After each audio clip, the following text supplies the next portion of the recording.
ഏത് വീട്ടിൽ ചെന്നാലും ഒരു റൂമിലേക്ക് കയറിയാൽ ഉസ്താദ് ആദ്യം ചോദിക്കുന്നത് ഖിബില എങ്ങോട്ടാണ് എന്നാണ്.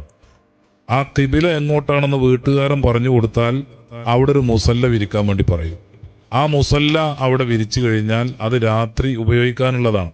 അപ്പൊ രാത്രി തഹജ്ജുദ് നിസ്കാരത്തിന് എഴുന്നേറ്റ് കഴിഞ്ഞാൽ ആ മുസല്ലയിലിരുന്ന് നിസ്കരിച്ച് പിന്നെ ബാക്കിയുള്ള ഒരു സമയമുണ്ട്. അപ്പോഴൊന്നും റൂമിൽ ലൈറ്റ് ഇല്ല, ഞങ്ങളൊക്കെ ഉറങ്ങാണ്, റൂമിൽ ആ സമയത്തൊന്നും ലൈറ്റ് ഇല്ല.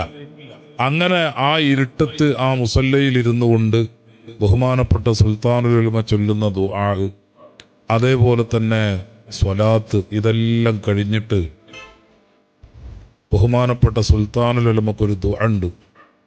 ആ ദുആ അറബിയിൽ കുറെ ദുആ ഇറക്കും. അതിനുശേഷം പിന്നീട് ആരും കാണാത്ത, ആരും ശ്രദ്ധിക്കാത്ത, ഒരാളുമില്ലാത്ത ആ ഇരുട്ടിലിരുന്നു കൊണ്ട് ഉസ്താദ് ദുആ ചെയ്യുന്നത് പ്രധാനമായ ഒരു ദുആ, പല ദുആകളും ഉണ്ട്, അതിൽ പ്രധാനപ്പെട്ട ഒരു ദുആ ബഹുമാനപ്പെട്ട സമസ്ത കേരള ജംഇയ്യത്തുൽ ഉലമയുടെയും SYSന്റെയും SSFന്റെയും എന്ന് പറഞ്ഞാൽ അതൊക്കെ എൻ്റെ ഭാഷയാണ്.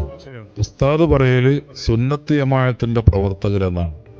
സുന്നത്ത് ജമാഅത്തിന്റെ പ്രവർത്തകരെ നീ കുടുക്കിൽ നിന്ന് രക്ഷപ്പെടുത്തണം, അവർക്ക് ഐശ്വര്യം കൊടുക്കണം, അവർക്ക് ഈമാൻ വർദ്ധിപ്പിച്ചു കൊടുക്കണം, അവർക്ക് ആദർശബോധം ഉണ്ടാക്കി കൊടുക്കണം, ശത്രുക്കളുടെ ശല്യങ്ങളിൽ നിന്ന്, സിഹറിൽ നിന്ന്, ഹസദിൽ നിന്ന് അവരെ സലാമത്താക്കണം എന്ന് പറഞ്ഞ് ഉസ്താദിൻ്റെതായ ഒരു രീതിയുണ്ട്. ആ രീതിയിൽ ഉസ്താദ് ദുആ ചെയ്യും. അത് കേട്ട് ഞാൻ പലപ്പോഴും കിടക്കുന്ന സ്ഥലത്ത് നിന്ന് കരഞ്ഞു പോയിട്ടുണ്ട്.